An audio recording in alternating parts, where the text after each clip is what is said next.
Nous allons étudier la limite de la fonction f de x égale sinus de x cosinus de x, qui est définie donc sur 0 pi sur 2 union pi sur 2 pi. Nous allons donc étudier la limite de cette fonction f en pi sur 2. Nous allons donc étudier la limite de la fonction f en pi sur 2. f de x s'écrit sous la forme du quotient de deux fonctions, sinus de x et cosinus de x. Nous allons étudier donc la limite de sinus de x et la limite de cosinus de x en pi sur 2. Bien entendu, pi sur 2, vous voyez, est une des bornes du domaine de définition de f, et en pi sur 2, cosinus de x s'annule, et c'est pour cela qu'il est intéressant d'étudier la limite de f en pi sur 2. Alors, la limite de sinus de x, quand x tend vers pi sur 2, sinus de x est une fonction continue sur R, donc limite de sinus de x quand x tend vers pi sur 2, c'est tout simplement sinus de pi sur 2, qui est égal à 1.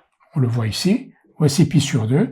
Le sinus de pi sur 2, c'est l'ordonnée de pi sur 2, qui est égal à 1. Ici, c'est le cercle trigonométrique. Et son abscisse est égal à 0. On va le voir tout de suite. Limite de cosinus de x quand x tend vers pi sur 2. Cosinus est défini sur R et continue sur R. Cosinus est égal donc à, cette limite est donc égale à cosinus de pi sur 2, qui est donc égal à 0. On a un problème parce que cosinus de x est au dénominateur. Et là, donc, on va distinguer deux cas. Selon que x tend vers pi sur 2 en restant donc inférieur à pi sur 2, dans ce cas-là, son cosinus est positif, comme vous le voyez ici, ou que x tend vers pi sur 2 en restant supérieur à pi sur 2, et dans ce cas-là, son cosinus est strictement négatif, comme vous le voyez là. Et en fait, là, vous avez deux demi-plans. Un demi-plan ici, où les cosinus des réels qui sont sur ce cercle trigonométrique-là, ici, sont positifs ou nuls, et un demi-plan par là, où les cosinus sont négatifs ou nuls. Donc, limite de f de x, quand x tend vers pi sur 2, avec x strictement inférieur à pi sur 2, donc si x est strictement inférieur à pi sur 2, son cosinus est strictement positif, et limite de f de x est égale à plus l'infini, parce qu'au numérateur, on a sinus de x, sinus de pi sur 2, qui est positif, qui est égal à 1.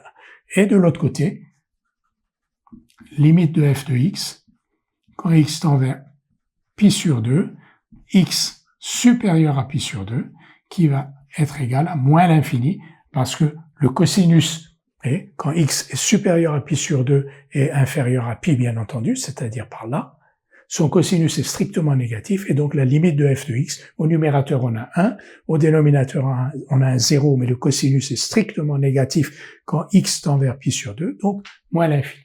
Ce qui signifie que la courbe représentative de cette fonction f, dans un repère orthonormé, a une asymptote verticale d'équation x égale pi sur 2, et cette fonction, comme vous le savez, c'est la fonction tangente, donc la fonction tangente x sur cet intervalle-là, sur cette réunion d'intervalles, a une asymptote verticale d'équation x égale pi sur 2. Si avec votre calculette, vous cherchez une représentation graphique donc de sinus de x sur cosinus de x sur l'intervalle 0 pi, vous aurez une courbe qui aura cette allure-là, vous voyez, avec donc cette asymptote verticale d'équation x égale pi sur 2. Quand x tend vers pi sur 2, tout en restant strictement inférieur à pi sur 2, f tend vers plus l'infini. Et quand x tend vers pi sur 2 en restant strictement supérieur à pi sur 2, f de x tend vers moins l'infini. Et donc, x égale pi sur 2, la droite d'équation x égale pi sur 2 est une asymptote verticale à la courbe représentative de la fonction f de x égale sinus de x, cosinus de x, c'est-à-dire tangente x.